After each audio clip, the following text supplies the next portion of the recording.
Hey guys, Мемүлэ байна. За энэ удаагийнхаа дугаараар би та бүхэндээ өөрийнхөө нүрийг хэрхэн цэвэрлэдэг вэ гэдэг дарааллыг харуулъя. За хамгийн ихэнд болохоор би ингээд хоёр давхар хөвөн давхарлаж байгаад мицелийн усаар бол одоо нүрийнхээ бүх бохирдол буюу будгийг эхлээд арчдаг байгаа. Тэгээд амар муухай өдөржингөө явсан будаг бол ямар амар гарч байгаа бол анзаард байгаа байх. За тэгээд ер нь бол нэг цэвэрлэгээнээр бол одоо би яг бичлэг хийж байгаа учраас бас аль болох таналттай байх га цөөхөн өвөө хэрэглэж чинь. Тэгээ ер нь бол өдөр тутам бол 10 өвөө хэрэглэх бол энэ хүнд байдаг. Тэгээд за би нүднийхээ дотор талдаа юм контуртай. Тэгээд за мэдээж ингээд нүрээ бол аль болох одоо гадны бохирдлыг бүрэн сайн арилтал нь бол мицелийн усаар аль болох цэвэрлэдэг байгаа. За зарим хүмүүс ингээд будаг арилахгүй шууд угаачаад идэг. Тэгэхээр бол будаг арилахгүй. Тэгэхээр будгийг бол заавалчгүй мицелийн усаар ингэж одоо будаг задалдаг. Нийтлэр бол эсвэл тосон цэвэрлэгчээр ч юм уу ингэж будгийг бол арилгах хэрэгтэй байдаг.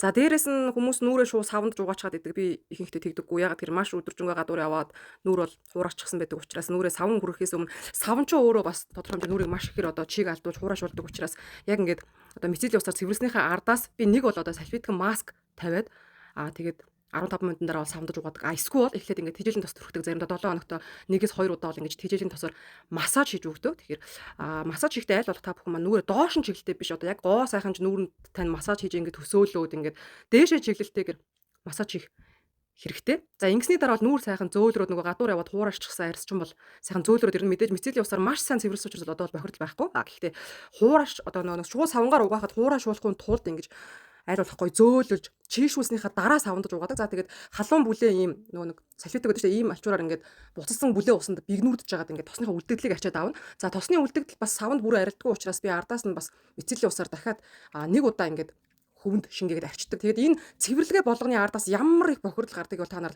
харж байгаа бох. Тэгээд хүмүүс ихэнхдээ бас нүрээ жоохон дутуу цэвэрлээд байна уугүй юу гэдгээ бас анзаараад авчаарай гэж бас хүсэж байна. За тэгээд мицелийн усаар арчаад одоо бол ингээд хөөсөн савн гар. Ер нь бол би нөгөө нэг энгийн савн гэхээс айл бол нүүрний зориултыг хөөсөн савн хэрэглэхийг эрхэмлдэг. Яг тэр хамаагүй зөөлөн бүтэцтэй байдаг. За ингээд сойтоглоо зөөлөн угаагаад угна. За үүнийхээ араас болохоор нүрээ ихэнхдээ боож карантины усаар биш буцалсан бүлээ усаар угаачаар гэж зөвлөмөр. За тэгээд ардаас нь бол нүрээ угаасныхаа ардаас би шууд одоо ванны өрөөнд байхдаа шууд тонико шавьчихсан. Тэгэхээр ардаас нь одоо шууд тэжээлийн тос түрхнэ. За тэгээд тэжээлийн тосоо ингээд түрхээд ойролцоогоор 5 минут чингээд ер нь тэгээд яг хуурайшсан өдөржингөө гадуур явсан нүрийг шууд савндаж угаахад бохирдлоо ч хүртэл өөрөө өгдөггүй. Яг ингээд массажлаад өхөр гой зөөлөн бол бохирдлоо өгнө. За одоо болохоор ардаас нь өөрийнхөө хамгийн дуртай наача сувгны нунтгаа хэрэглэх гэж байна. Тэгэхээр бидний арьсны одоо хамгийн нарийн ширхгээр бүр ингэж арьсны гүнд хүрдэг юм полипептид нано технологиор суурилсан уургийг агуулдаг байгаа.